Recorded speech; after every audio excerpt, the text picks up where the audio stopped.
Is the Geekpocalypse coming? We're going to talk about that, She-Hulk, and more on today's episode of the Geek Watch Podcast.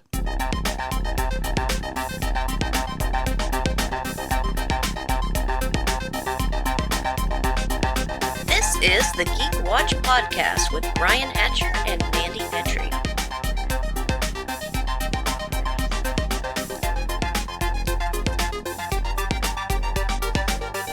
Greetings, Geek Watchers, and welcome to episode 162 of the Geek Watch Podcast. I'm Brian Hatcher, and with me, as always, Geek Watch's own resident geek goddess, Mandy Petrie. Hello, Brian. What did the boys need?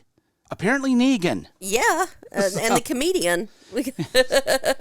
Yeah, the news broke 2 or 3 days ago that Jeffrey Dean Morgan will be joining the cast in the next season of The Boys. Mm-hmm. Because I guess they figured we've done a calm, gentle show long enough. It's time to mix things up. Let's push the envelope a little bit. Yeah. Which they never do. Never, Never, ever do. Yes, and it's Eric Kripke. He has his favorites. And this is not the first or last that we're going to see of Supernatural on The Boys. We'll just see who all gets over here from there. And yeah, I have no idea who he's going to be playing, and they haven't announced it yet. So the only thing was he said, "I'm ready for tights," but the announcement said tights are not confirmed. So we don't know. Maybe he's not playing one of the Supes. Maybe he's playing a politician. But we shall see. Yeah, we'll definitely see how that goes. Now, what's weird is that there's a lot of stuff coming up and we've forgotten about it. For example, the next season of Rick and Morty starts this Sunday. I was like, oh, wait a minute. I knew they had been advertising stuff, but I had forgotten. It just slipped by me and it's, wait a minute, that is this Sunday, isn't it? Well, I've never watched Rick and Morty live. I've only seen it streaming and a season behind. I hadn't even kept track of that to even think about it. Especially with what happened last season. Now, you say you're a season behind. Does that mean you haven't seen the last season? I'm not certain what the last thing I saw was. Oh, so I'm going to be really careful and not talk about last season because it ended. It's a cliche, but it's actually true. It ended with a bang. Ah, okay.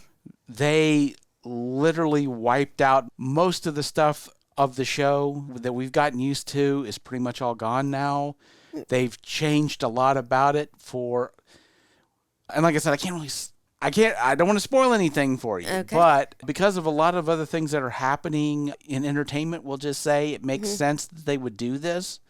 But yeah, you were pretty much left with, okay, where do we go from here now?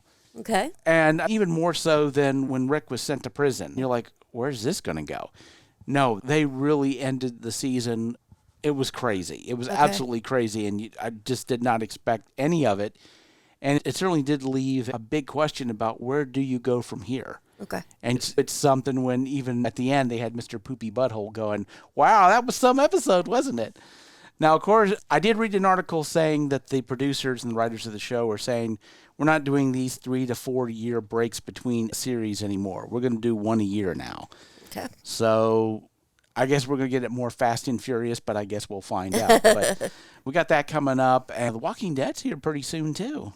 You know, the end. Wow. Yeah, it's coming up. Now, in the meantime, I have been watching Tales from the Walking Dead. That's the anthology, right? Yeah. How's it going?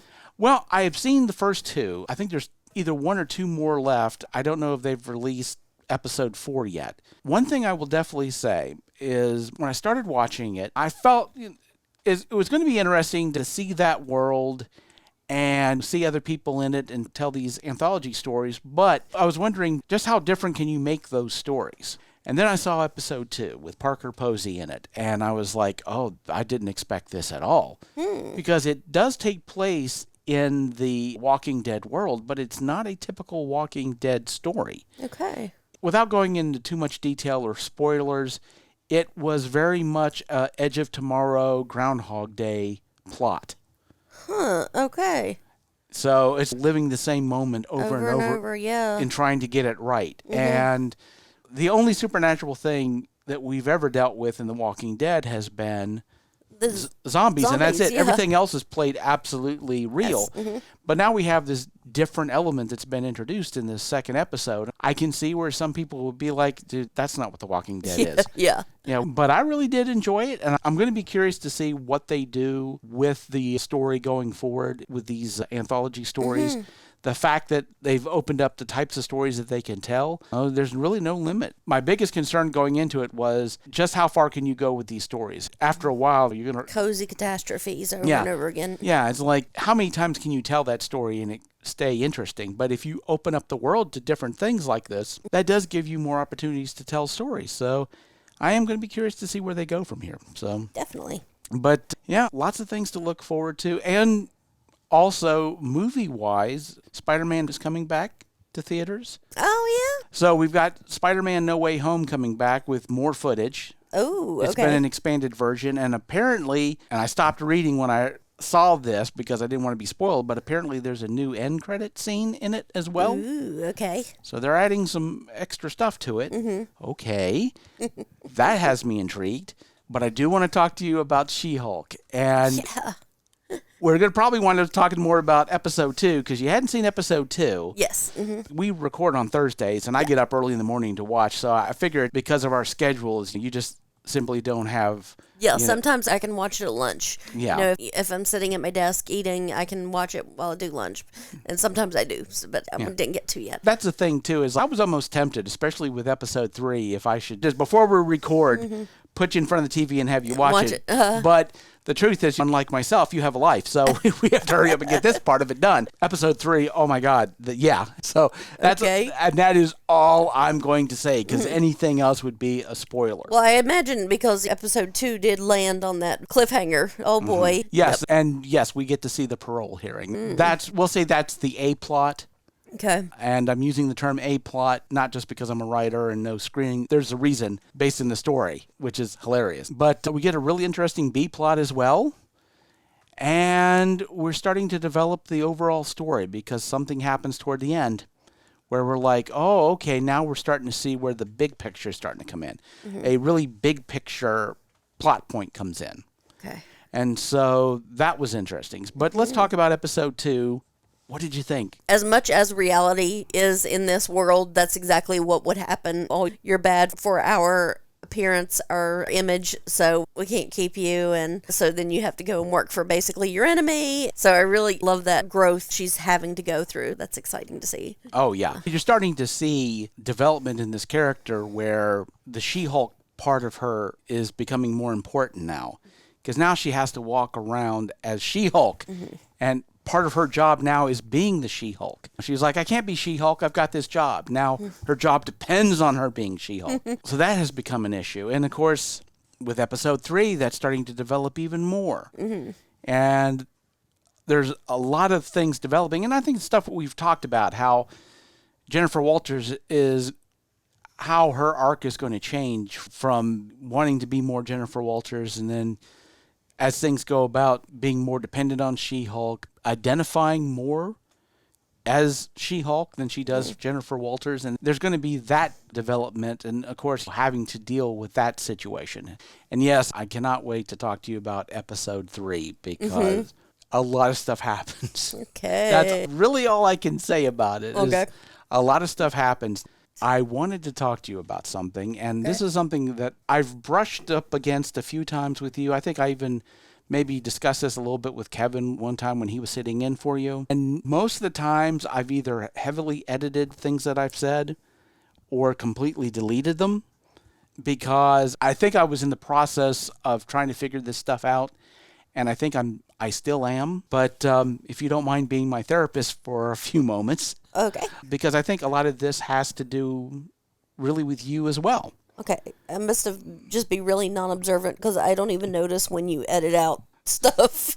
Well, when I go back and listen to our podcast. I'm a really good editor. I am apparently. I'm a very good editor. I make really good cuts. And so if you're not hearing this, I edited this out too, just in case you wonder. But there has been some stuff I've been thinking recently about geek culture in general, and some things that have been coming up recently have brought it back around again. And so I feel like the universe is pushing me to discuss this thing. And I never really felt that comfortable discussing it because I know that all of us tend to lean toward the negative in any situation. We're all tempted to do that, and I want this podcast to be fun and accepting of people and a fun place to hang out. And that's why I feel like any type of negativity I've wanted to try to avoid. I feel like in this situation, I think it's something that we do need to talk about, not because it's negative and we need to deal with it as much as maybe it's not as negative as a lot of us are seeing it to be, and maybe things have the ability to get better. But I think what really started my mind thinking about this is something we have been dealing with a lot in geek culture, especially when it comes to movies and television. There's a great deal of gatekeeping that goes on, as you are very well aware.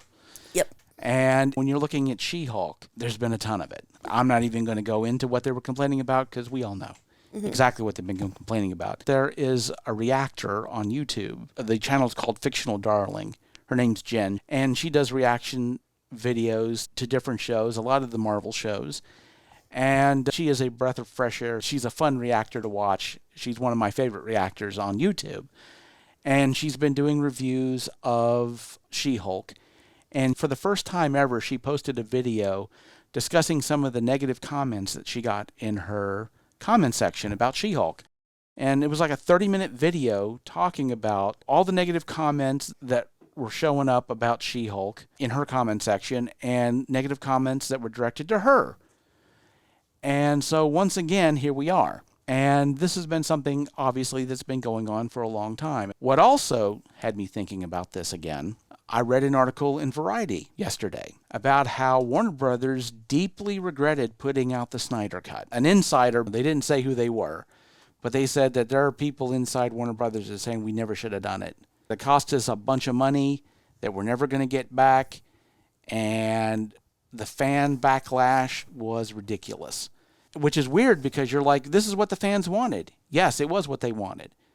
And the moment they got what they wanted, they started demanding more and screaming and hollering. And Warner Brothers in a situation where they were expecting to get a little something out of it, but at the same time, they were trying to do something for the fans. It seemed like this was definitely something that the fans wanted. And when the fans got what they wanted, Warner Brothers didn't get a thank you one for it, but they caught a lot of grief. A little bit light on the gratitude, we'll say. But what really got my brain going that I want to talk to you about is there has been this podcast. It's called Download.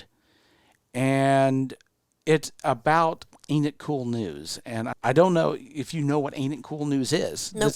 Because you're literally that young. This was a movie website. It started in the early 90s. And it was about movies and television and things like that. All things geek that we love. It's hard for me.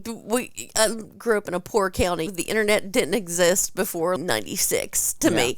So, like, the early 90s websites, what? Oh, yes. Now, this website was run by a gentleman by the name of Harry Knowles. And he gathered a group of people who did movie reviews and television reviews, not under their own name, but under pseudonyms. And they would talk about movies and television like we do, mostly. Although they didn't have a problem with being insulting and talking about how the Hollywood system was messed up and they're not making the types of movies they need to make. And we've certainly talked about that stuff as well. But they were like the first to really go in and be the journeyman reviewer. In other words, they weren't being published in newspapers. They weren't Siskel and Ebert. They definitely weren't Siskel and Ebert. There was a level of basically fanboy, definitely profanity, and profanity-laden reviews and all of this stuff. Now, what made Ain't It Cool News special were two things. One was Harry Knowles and his reviewers started to get a little bit of notoriety to a degree where Hollywood started to listen to them.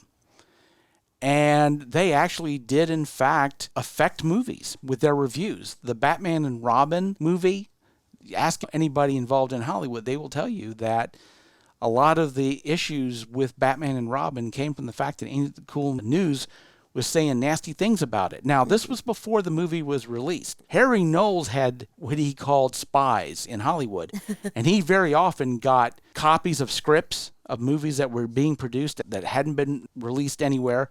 He was getting screeners of movies before they were showing up in movie theaters, so he was doing reviews of movies that didn't even have their special effects in yet. And they couldn't figure out how he was getting this stuff. Now, later on, they figured out there was actually a guy who went to jail over this for stealing stuff, and he was actually selling it, so it was even worse than that. But he was giving Harry copies of everything. So people were going to his house and watching movies that weren't going to be out in theaters for 6 to 9 months.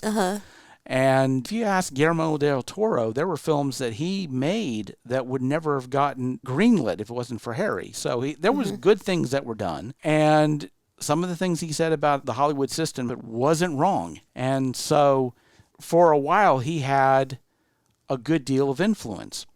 And Ain't It Cool News had a great deal of influence. In a real sense, it made people who read the website feel like they had a connection to Hollywood. Hollywood wasn't this ivory tower that would throw crumbs to the masses. You got to see, or at least you felt like you got to see, the inner workings of Hollywood. And you also felt like you could put a hand on the steering wheel. The other part about Ain't It Cool News, and I can't say they were the first ones to do this, but a lot of people have researched this, and they haven't found anybody who was doing this earlier than they are. So maybe they did invent it. I can't say that's true, but maybe they did. But one thing that Harry wanted on the website was he wanted the ability of people who were reading the website, who were reading articles, to be able to make remarks about the articles and have their input. A blog? A comment section. Ah. Harry Knowles and Ain't It Cool News may have invented the comment section. Okay. And he called it talkbacks. And those talkbacks, guess what that was like? They matched what they are now. Yeah. And in those days, the talkback section wasn't edited. So if you put something out there, it just stayed out there. Now, later on, the ban hammer started hitting people. But if you wanted to post something nasty about anything in the talkback section, that was it. And so there was a lot of sexist and racist stuff in the comment section. And no consequences for any of that stuff, because the people, like the reviewers themselves, except for Harry Knowles, who used his own name, the people in the talkback, they were in aliases too. They could be a pastor of a church and go on the talkback section and just spout all kinds of stuff without any kind of repercussions for it. And so they were the blueprint for what comment sections tend to look like today. But the main thing that they did is they took a handful of people and made them powerful, or at least made them feel powerful. Because in the 90s, there was this combination of film nerds and film geeks who did have a passion for film. But there was this website that made them feel powerful, made them feel like they could change things, that they could get what they wanted. And for a time, Hollywood believed it. They felt like they had to cater to that website. And so this was the creation of what I would call, and what a lot of people have called, toxic fandom. This was the birthplace, in my opinion. Ain't It Cool News was this birthplace. And it's something that we're dealing with even today, because there is this toxic fandom, and we've talked about it on the show a lot. And I've been thinking about this because I know that this isn't a system that's sustainable. And I even mentioned last time that Warner Brothers, I feel like the problems that they've run into has been, some of it has been this feeling that you've had to cater to that small group of toxic fandom. Right. I think that's about ready to run out for Warner Brothers. And I think this whole deal with what happened with Justice League, and when they released the Snyder Cut 4 hours and put all that money into it and what they got out of it, I think the jig is up. I think this idea that the fans need to be catered to, or like I said, that small branch of fandom, this idea that the toxic fan is the core of all of this and that they have a voice in all of this, isn't true. My only concern was that Hollywood thought that it was, and that they would feel like they would have to cater. I think that's going away. And so I'm not so worried about that anymore. Now, I'm not saying that means that things are peachy keen out in the geek world. I'm not saying that the comments, that you wouldn't wind up in a comment section and somebody isn't going to throw a bunch of crap at you. Of course they're going to, and still do. But for me, one of the biggest reasons why I wanted to start this podcast with you was I wanted there to be a safe place, because I know a lot of geek-centric stuff has been very toxic. But I'm seeing less and less of that as things go along. And honestly, when everyone gets a chance to tell their story, there's a lot of stories to be told. And Miss Marvel brought it back home to me that the reason why you want other people to tell their stories is because you get a viewpoint you never had before, but then you realize, wait a minute, we're not all that different. And that's what story is good for. And if stories aren't doing that, then what's the point of them? I don't feel like we're in a situation where it's mission accomplished. I wish that the geek world was more fair to you, to people of color, than it is. It's starting to get that way, and people who don't want that are getting more and more hostile. I get it. But I feel like things are changing. I do. I feel like that voice is becoming more and more faint. I think that's one reason why they're screaming louder and louder, is because they're trying to be heard in a room that is becoming crowded more and more with people that don't feel the way that they do. And so maybe one day. Maybe one day. But we shall see. We shall see. And so with that said, we come to the end of episode 162. Thank you for listening, and tune in next time for the latest in geek news and views with the Geek Watch podcast. From Mandy Petrie, this is Brian Hatcher, reminding all the Geek Watchers out there, we're all geeky about something. Be proud of yours.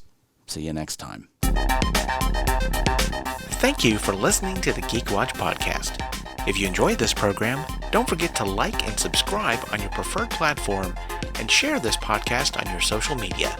For links to all the ways you can listen to the Geek Watch podcast, as well as leave comments and suggestions, visit our website at geekwatch.net.